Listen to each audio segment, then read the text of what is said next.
সকাল সকাল ঘুম থেকে উঠেই আমার প্রতিদিনের রুটিন গাইস, কফি বা চা থাকাই লাগবে। এটা ছাড়া যেন সকাল দিনটা শেষই হবে না এরকম লাগে। যারা চা কফি পছন্দ করেন তারাই জানেন যে চা কফি একদিন না খেলে তাদের কেমন লাগে। যাই হোক গাইস, আসসালামু আলাইকুম, কেমন আছেন সবাই? আশা করি সবাই ভালো। আর প্রতিদিনের মতো আজকেও আপনাদের কাছে একটাই রিকোয়েস্ট, আমার ফুল ভিডিওটা দেখার অনুরোধ রইল। ভালো লাগলে অবশ্যই লাইক কমেন্ট শেয়ার করবেন। আজকে নিয়ে চলে এসেছি গাইস, আমাদের বাড়িতে মেহমান আসবে, এর জন্য অনেক রান্না বান্না সকাল সকালই শুরু হয়ে গেছে গাইস। কারণ অনেক রকমের আইটেম হবে, সব তো আর দেখানো সম্ভব না, কিছু কিছু দেখাবো, আপনাদের সাথে শেয়ার করব কি করছি বা কি রান্না করলাম। এখানে হচ্ছে গরুর বট বা বুড়ি যেটাই বলেন, যার আঞ্চলিক ভাষা যার যেটা, আমাদের এখানে বুড়ি বলে, গরুর বুড়ি। মা রান্না করছিল সিম্পলভাবেই, আমাদের ওই রকম বেশি একটা মশলা, স্পাইসি মশলা এটা সেটা নাই। যাই হোক গাইস, আমাদের সিম্পলভাবেই রান্না। আসলে সিম্পল রান্নার টেস্ট সবসময় অনেক বেশিই হয়, দেখা যায় সিম্পল জিনিস দিয়েও অসাধারণ রান্না হয়। দেখেন কিভাবে হচ্ছে রান্না করতেছিল। একটা প্রথমে আগে হচ্ছে কড়াইতে নেওয়া হয়েছিল, বাট অনেক বুড়ি হওয়ার কারণে কড়াইতে রাখতে পারলো না, এর জন্য আবার হচ্ছে একটা বড় পাত্রে দিয়ে দিল। এবার বুড়িটা মা ভালোভাবে রান্না করবে, তার সাথে সাথে আরও কি করছি সেটাই দেখানোর পালা। গাইস, আমাদের গরুর মাংস রান্না করা হবে, এর জন্য গরুর মাংসের জন্য কিছু মশলা ম্যারিনেট করব, মানে মশলা আসলে মাখাবো। মাখানোর মধ্যেই অনেক টেস্ট গাইস, যারা মাখা মাংস, মাখানো জিনিস মানে মাখা মাছ খেয়েছেন তারা জানেন মাখানোর মধ্যে কতটা টেস্ট। এবার আমি পেঁয়াজ কুচি, বেশি করে পেঁয়াজ কুচি দিয়ে দিলাম, তার সাথে হচ্ছে রসুনের পেস্ট। রসুন হালকাভাবে শুধু, মানে অত এইভাবে পেস্ট করে নাই, হালকাভাবেই কোনো একটা বাটা মশলা তো, যাই হোক গাইস, হালকাভাবে বেটে নিয়েছে যাতে যেন আস্তে আস্তে টাইপের থাকে। এখানে পেঁয়াজ, জিরা বাটা দিলাম, এরপরে আদা বাটাও আছে, তারপরে দিয়ে দিলাম হচ্ছে বাকি সব মশলা। এখানে বাকি মশলার মধ্যে ওই আদা রসুনের পেস্টটি অবশিষ্ট ছিল, সেটাই দিয়ে দিলাম গাইস। এখানে দিলাম হলুদের গুঁড়া, তারপরে দিব মরিচের গুঁড়া, যেরকম মশলাপাতি দেয় আর কি সেই রকম সেম মশলা, সব রকমের মশলা দিয়ে এটা ভালোভাবে মাখিয়ে নেব। এবার দিচ্ছি গুঁড়া মরিচ, তারপরে দিয়ে দিব সামান্য একটু ধনিয়া গুঁড়া। আর এখানে আরেকটা মশলা অ্যাড করা হবে, সেটা পরে দেওয়া হবে, সেটাও দেখাবো কি মশলা দিলাম। এবার দিয়ে দিলাম গাইস একটু মাংসের মশলা যেটা আছে ওইটা দিয়ে দিব, গরুর মাংসের মশলা। আসলে গরুর মাংসের মশলার দিলে দেখা যায় টেস্টটা সুন্দর হবে, এর জন্যই গরুর মাংসের মশলা মিক্সড রেডি মশলাটা দেওয়া। অনেকেই আছে চিকেন মশলা চিকেনে দেওয়া পছন্দ করে, আর গরুর মাংসের মশলা দিলেও দেখা যায় আলাদা ফ্লেভার আনবে। অনেকে আছে দেয় বা দেয় না, এটা যাদের মানে ইচ্ছা, যে কেউ কেউ দিবে কেউ কেউ দিবে না।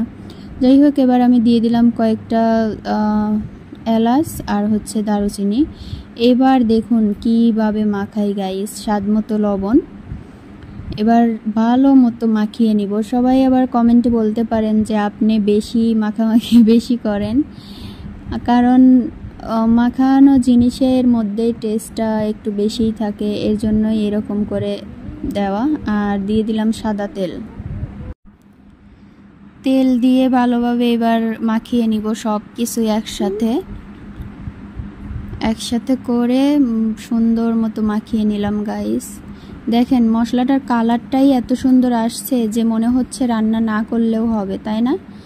এবার দিয়ে দিলাম মাংসটা দিয়েও ভালো মতো ম্যারিনেট করে নিব, মাংসের যেন গায়ে গায়ে মশলা মানে হয়ে যায়। আর মাখানোর মধ্যেই হচ্ছে মাংসটা যেন আদা রান্না হয়ে যায়, এরকম বলে না যে আছে মাংসের মাখানোর মধ্যেই অর্ধেক রান্না হয়ে যায়। এর জন্য ভালো মতো মাখিয়ে নিব গাইস, মাংসটার যেন সম্পূর্ণ মশলা ভিতরে যায় সেই রকম করে নিব। আর মাখানো মাংসে কিন্তু একটু পেঁয়াজ কুচি, পেঁয়াজের পেস্ট একটু বেশিই লাগে।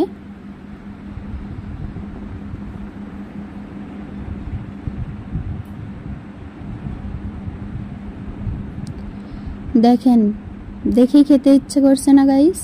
দেখা যায় মাখানো মাংসই দেখে খেতে ইচ্ছে করছে। আর আমি যে এখন ভয়েস দিচ্ছি, আমারই এটা অনেক খেতে ইচ্ছা করছে যে আবার রান্না করি, আবার এরকম করে খাই।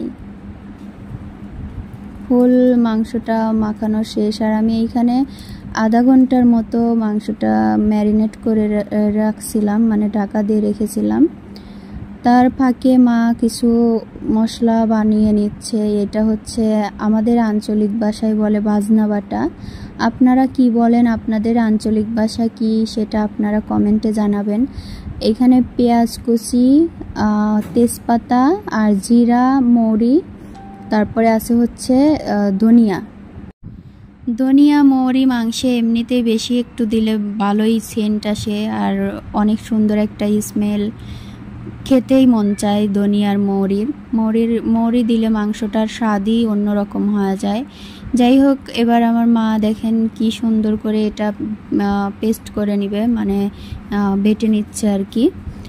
অনেকেই মিক্সিতে দিতে পারেন, যাদের ব্লেন্ডার আছে, যে এটা বাড়তি ঝামেলা মনে করেন তারা হচ্ছে ব্লেন্ডারে দিয়ে এটা পেস্ট করতে পারেন। আর গ্রাম অঞ্চলে এরকম বাড়তি ঝামেলা তারা মনে করে না, তাদের ভালোই লাগে, কারণ প্রতিদিনের অভ্যাস, প্রতিদিন এইরকম একই রকম করে বাটতে হয়, এর জন্য প্রতিদিনের অভ্যাস হয়ে যায়। এইখানে আমি হচ্ছে মাংসটা রান্না করব, এর জন্য সরিষার তেল দিয়ে দিলাম। যেহেতু আমি হচ্ছে সাদা তেলে হচ্ছে মাংসটা ম্যারিনেট করেছি, এর জন্য হচ্ছে সরিষার তেলটা দিয়ে দিলাম। তারপরে দিয়ে দিলাম কয়েকটা শুকনা মরিচ ফোড়নে দিলে গাইস কালারটাও অনেক সুন্দর হয়। এর সাথে দিয়ে দিলাম হচ্ছে জিরা, আস্ত জিরা কিছু দিয়ে দিলাম। তারপরে মাংসটা দিয়ে দিছি, দেখতেই পাচ্ছেন আমার মাংসের কালার এখনই অনেক সুন্দর আসছে, আর রান্না করার পর কি রকম হবে সেটা আপনারা দেখতেই পাবেন। এবার ভালো মতো নেড়ে চেড়ে হচ্ছে মাংসটা কষিয়ে নিব, আর অবশ্যই মাংসটা ঢাকা দিয়ে দিয়ে কষতে হবে। এইখানে আমি হচ্ছে আগে থেকেই মা হচ্ছে কিছু শুকনা মরিচ বেটে রেখেছিল, সেটার পেস্ট দিয়ে দিলাম। আসলে শুকনা মরিচের পেস্ট মানে বাটাটা যেটা দিলে ওইটার কালারটাও অনেক সুন্দর আনে, আর গুঁড়া মশলা দিলে ততটা হচ্ছে কালার, দেখা যায় গুঁড়া মশলার অতটা কালার আসে না। এবার আমি দেখেন ঢাকা দিয়ে দিয়ে মাংসটা কষিয়ে নিচ্ছি গাইস। মাংসটা ঢাকা দিলে দেখা যায় বাড়তি পানি লাগবে না, মাংসের যে পানিটা বের হবে ওইটা দিয়ে মাংস ভালোভাবে কষানো যাবে, বাড়তি এক্সট্রা পানি দেওয়ার প্রয়োজন হয় না, এর জন্যই ঢাকা দেওয়া। আর ঢাকনা দিয়ে দিয়ে কষালে মাংসের কালারটাও গাইস অনেক সুন্দর আসবে। দেখেন আমার মাংসের কালারটা এখনই যা এসেছে, মানে কষানো মাংসই অনেক ভালো লাগছে। আমরা কষানো মাংসই হচ্ছে তুলে অনেক কয়টা খেয়েছি। কষানো মাংস এত পরিমাণ সফট নরম হয়েছে, সেই লেভেলের নরম। এবার আমি পানি দিয়ে দিলাম ঝোলের জন্য, যেহেতু এটা রুটি দিয়ে খাবো, কারণ আজকে হচ্ছে চালের রুটিও করা হবে। চালের রুটি দিয়ে এই মাংসটা খেতে দারুণ লাগবে, এর জন্য হচ্ছে একটু ঝোল টাইপের রাখবো, বেশিও না আবার অত বেশিও ঝোল রাখবো না। এখানে আমি কিছু ঝোল তুলে নিচ্ছি। আগে থেকে ঝোল তুলে নেওয়ার কারণ হচ্ছে এখানে যে ভাজা মশলাটা ছিল সেই মশলাটা গলিয়ে নেওয়া হবে, কারণ হচ্ছে মশলাটা যদি গরম ঝোল দেওয়া যায় তাহলে তাড়াতাড়ি গলিয়ে যাবে, এর জন্য আর কি হচ্ছে গরম ঝোল তুলে নিয়ে মশলাটার মধ্যে দিলাম। আর এইখানে কিন্তু পেঁয়াজ, গরম মশলা আর হচ্ছে জিরা এগুলা হচ্ছে ছিল, এগুলো দেখা যায় ভাজা মশলার টেস্ট বাড়িয়ে দেয় মাংস হওয়ার আগে যদি এই মশলাটা দেওয়া হয় গাইস অন্য রকম একটা ফ্লেভার আসে, অনেক ফ্লেভারফুল মাংস হয় আর এত টেস্ট হয় যা আপনারা যদি খেয়ে থাকেন তাহলে জানবেন।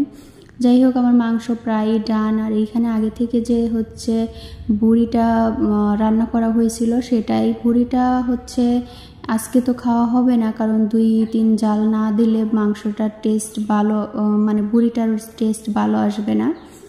আর আমি চালের রুটি বানানোর জন্য বসে গেলাম গাইস। চালের রুটি আমি নিজেই বানানো পছন্দ করি, কারণ অন্য কেউ বানালে দেখা যায় পাতলা হয় না। চালের রুটিটা কিন্তু পাতলাই গাইস টেস্ট আরও বাড়িয়ে দেয়, কারণ মোটা থাকলে কেমন যেন আটা আটা টাইপের লাগে, এর জন্য চালের রুটিটা আমি নিজে হাতে বানানো পছন্দ করি, অনেক পাতলা সফট হয়। যাই হোক, দেখেন আমার মাংসের কালারটা অনেক বেশি সুন্দর আসছিল, কেন জানি মাংসের কালারটা অসাধারণ লাগতেছিল। আর যেরকম টেস্ট সেরকম সফট হয়েছে গাইস, অনেক সফট মাংস হয়েছে। মাংস দেখতেই পাচ্ছেন আমি একটু খালি ধরছি, তাই মনে হচ্ছিল হাতের সাথে চলে এসেছে। যে কোনো জিনিসই দেখতে ভালো হলে খেতেও ভালো হয়। আর মাংসটার কালার সত্যি অসাধারণ হচ্ছিল। ক্যামেরায় কেমন আসছে জানি না, বাট সামনাসামনি আরও বেশি সুন্দর। যাই হোক গাইস, আমাদের ভিডিও কেমন লাগে অবশ্যই কমেন্টে জানাবেন, আর ভালো লাগলে অবশ্যই লাইক কমেন্ট শেয়ার করবেন। সবাই ভালো থাকবেন, সুস্থ থাকবেন। আজকের মতো এখানেই বিদায় নিচ্ছি। দেখা হবে আগামী কোন